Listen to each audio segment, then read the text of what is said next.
Hello प्यारे student, आज के इस वीडियो में हम सॉल्व करेंगे क्लास 10 एनसीईआरटी बुक का एक्सरसाइज 1.1 का क्वेश्चन नंबर 1। तो प्रश्नावली 1.1 का क्वेश्चन नंबर 1 है। तो इसमें क्या कहा गया है, निम्नलिखित संख्याओं को अभाज्य गुणनखंडों के गुणनफल के रूप में व्यक्त कीजिए। तो हमें क्या करना है, इसको अभाज्य गुणनखंडों के गुणनफल के रूप में व्यक्त करना है ना। तो सबसे पहले हम क्या करेंगे, इसके अभाज्य गुणनखंड करेंगे, है ना। तो चलिए कर लेते हैं। तो सबसे पहले हम पहला इसका लेंगे क्वेश्चन, है ना, पहले का पहला, है ना। तो यहाँ पर हम लिखेंगे 140, है ना, 140 इसका पहला है ना। तो हम क्या करेंगे, इसको अभाज्य गुणनखंडों के गुणनफल के रूप में व्यक्त करेंगे, है ना। तो सबसे पहले हम किससे लगाएंगे, देखिए जब भी क्या हो, इसके लास्ट में 0 हो या कोई सम संख्या हो तो वह हमेशा 2 से लगेगा, है ना, 2 से लगेगा, है ना। 2 से लगाने का मतलब क्या है, यहाँ पर देखिए जैसे 2 से हम इसमें भाग देंगे 140 में, है ना। तो 2 से लगाने का मतलब होता है 2 से भाग देंगे हम 140 में, है ना। तो कितना बार जाएगा, 2 सत्ते 14, है ना। यहाँ पर क्या बचेगा, 0, है ना। तो यहाँ पर कितना बार गया, 2 सत्ते 14, है ना, और 0 का 0। तो यहाँ पर 2 से लगाने का मतलब होता है कि 2 से हम भाग देंगे इसमें, है ना। तो यहाँ पर हम क्या करेंगे, इसको 2 से लगाएंगे सबसे पहले, है ना। इसके लास्ट में क्या 0 है ना। तो 2 से लगाएंगे, अगर कोई सम संख्या होती तब भी हम 2 से ही लगाते हैं ना।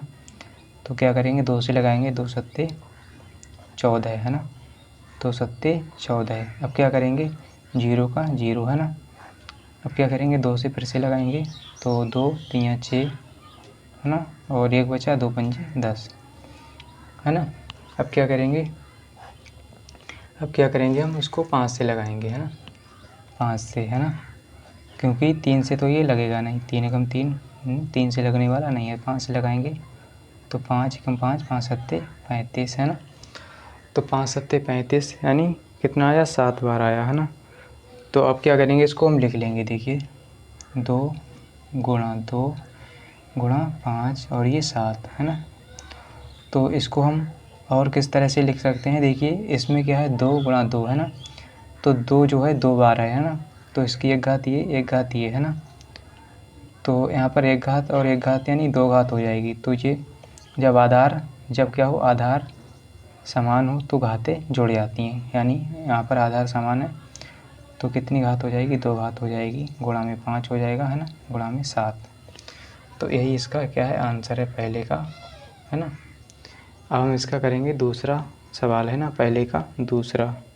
तो अब हम सॉल्व करेंगे पहले का दूसरा सवाल, है ना। पहले का दूसरा क्या है, 156, है ना, 156, है ना। तो इसको भी क्या करेंगे, अभाज्य गुणनखंडों के गुणनफल के रूप में व्यक्त करेंगे, है ना। तो सबसे पहले मैंने आपसे क्या कहा था कि अगर लास्ट में कोई 0 या सम संख्या है तो वह 2 से लग जाएगा, है ना। तो 2 से लगाएंगे, है ना। तो 2 सत्ते 14, है ना, 2 और सत्ते 14, 1 बचा, 2 अट्ठे 16, है ना। 2 से फिर से लगाएंगे, 2 3 6 हो गया, है ना, और 2 नेम 18, है ना। तो अब क्या करेंगे, 3 से लगाएंगे, 3 एकम 3, 3 3 9, है ना, क्योंकि लास्ट में विषम संख्या आ गई, यानी 3 से लगाएंगे, है ना। अब क्या करेंगे, देखिए यहाँ पर ये 3 से नहीं लगेगा ना 5 से लगेगा, केवल 13 से ही लगेगा, है ना। तो 13 एकम 13, है ना। अब क्या करेंगे, इसको भी लिख लेंगे हम। अब क्या करेंगे, हम इसको लिख लेंगे, है ना। कैसे लिखेंगे, 2 गुणा 2, है ना, 2 गुणा 2, है ना, और गुणा में 3 गुणा में 13, है ना। तो यहाँ पर कितना हो गया, 2 गुणा 2 गुणा 3 गुणा 13, है ना। अब क्या करेंगे, इसको हम किस तरह से लिख सकते हैं, और इसको हम लिख सकते हैं, देखिए यहाँ पर आधार समान है तो 2 की घात 2 हो जाएगी, है ना, एक घात ये गुणा में 3 गुणा में 13, क्या हो गया इसका आंसर, है ना, क्या हो गया, आंसर हो गया। तो इसका हम करेंगे सवाल नंबर 3, है ना। सवाल नंबर 3 क्या है इसका, इसको नोट कर लेते हैं। तो इसका सवाल नंबर 3 क्या है, 38 25, है ना, क्या है, 38 25। अब इसको क्या करेंगे, हम अभाज्य गुणनखंडों के गुणनफल के रूप में व्यक्त करेंगे, है ना। तो यहाँ पर हम लिखेंगे 38 25, है ना। अब क्या करेंगे, इसको सबसे पहले 3 से लगाएंगे, अगर 3 से लगेगा तो हम लगा देंगे, है ना। तो 3 से लगाएंगे, 3 एकम 3, है ना, यहाँ पर क्या है, कुछ नहीं है ना, तो 3 दूनी 6 है ना, 2 बचा, 3 सत्ते 21 है ना, और 1 बचा, 3 पंजे 15 है ना। अब क्या करेंगे हम, फिर से क्या करेंगे, 3 से लगाएंगे, क्या करेंगे, 3 से लगाएंगे है ना। 3 चौके 12 है ना, और 3 दूनी 6, 3 पंजे 15 है ना। अब देखिए 3 से नहीं लगेगा, ये 3 एकम 3, 3 चौके 12, 3 से नहीं लगेगा ना। अब क्या करेंगे, 5 से लगाएंगे है ना, 5 से, तो 5 अट्ठे 40 हो जाएगा, यहाँ पर 2 बचेगा है ना, तो 5 25 है ना। अब क्या करेंगे, हम फिर से 5 से लगाएंगे है ना, तो 5 का 5 और 3 बचा यहाँ पर, तो 5 सत्ते 35 है ना, तो 17 आ गया लास्ट में। अब इसको क्या करेंगे, हम लिख लेंगे, कैसे लिखेंगे, 3 गुणा 3 है ना, गुणा 3 और गुणा में 5 गुणा में 5 गुणा में 17 है ना। तो इसको हम और किस तरह से लिख सकते हैं, इनकी घातें जुड़ जाएंगी है ना, आधार समान है, तो 3 की घात 2 हो जाएगी, 3 की घात 1, 3 की घात 1 कितनी हो जाएगी, 2, गुणा 5 की घात 1, 5 की घात 1 कितनी हो जाएगी, 2, तो 5 की घात 2 गुणा में 17 है ना, ये इसका क्या है, आंसर। तो अब हम करेंगे इसका चौथा सवाल है। तो चलिए अब हम सॉल्व करेंगे पहले का चौथा सवाल है ना। पहले का चौथा सवाल क्या है, इसको नोट कर लेते हैं। पहले का चौथा है 5005 है ना, पहले का चौथा क्या है, 5005 है ना। इसके क्या करेंगे, हम अभाज्य गुणनखंडों के गुणनफल के रूप में इसको व्यक्त करेंगे है ना।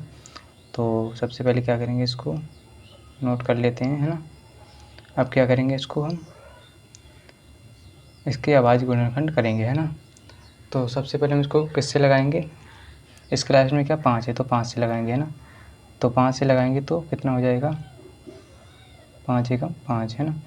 अब क्या करेंगे, देखिए 5 से नहीं लगेगा, 6 से नहीं लगेगा ना, 7 से लगा के देखते हैं है ना। तो 7 एकम 7, 3 बचा यहाँ पर है ना, तो 7 चौके 28 हो जाएगा, और यहाँ पर 2 बचेगा, तो 7 तियाँ 21 हो जाएगा है ना। तो अब क्या करेंगे, अब किससे लगाएंगे हम, अब ये ना तो 8 से लगेगा, ना 10 से, 11 से लगाएंगे है ना। तो जब 11 एकम 11 है और 3 बचेगा, तो 11 तियाँ 33, लास्ट में क्या आ गया, 13 है। अब क्या करेंगे, इसको कैसे लिखेंगे हम, इसको हम ऐसे लिख सकते हैं, 5 गुणा 7 गुणा 11 गुणा 13 है ना। तो क्या होगा, ये इसका आंसर होगा है ना। तो अब हम करेंगे इसका 5वां सवाल है ना। 5वां सवाल क्या है इसका, नोट कर लेते हैं, 74 29 है ना। इसके क्या करेंगे, गुणनखंड करेंगे अभाज्य। तो 74 29 के हम क्या करेंगे, अभाज्य गुणनखंड करेंगे है ना। तो इसको सबसे पहले 3 से लगाएंगे, 3 दूनी 6, 3 चौके 12, 3 से नहीं लगेगा ना 5 से लगेगा, 7 से लगा के देखते हैं, 7 से भी नहीं लगेगा ये, और ना ही 9 से लगेगा, ना 11 से। इसको हम डायरेक्ट 17 से लगा के देखते हैं, 17 से है ना। तो 17 से लगाएंगे तो कितना आएगा है ना, 17 चौके 68 है ना, कितना बचे 68, और यहाँ पर 6 बचेगा, 62 हो जाएगा, और 17 तियाँ 51, यहाँ पर हो जाएगा 9 और 2 11, तो 17 सत्ते 119 हो जाएगा है ना। तो 17 से ये लग गया। अब क्या करेंगे, ये किससे लगेगा, 19 से लगा के देते हैं, 19 दूनी 38, 19 दूनी 38 हो गया, यहाँ पर कितना बचा 5, 19 दूनी 38 और 19 तियाँ 57 है ना। तो 3 बार जाएगा, हो जाएगा। अब हमने 19 से लगा लिया, यानी 19 से ये लग गया है ना। अब इसको हम कैसे लिखेंगे, 17 गुणा 19 गुणा 23, ये क्या है, इसका आंसर है ना, क्या है आंसर। तो उम्मीद करता हूँ कि आपको ज़रूर समझ में आया होगा। अगर वीडियो अच्छा लगा है तो वीडियो को लाइक कर दीजिए एंड चैनल को सब्सक्राइब कर लीजिए। मिलते हैं अगले वीडियो के साथ, आज के लिए इतना ही, जय हिंद।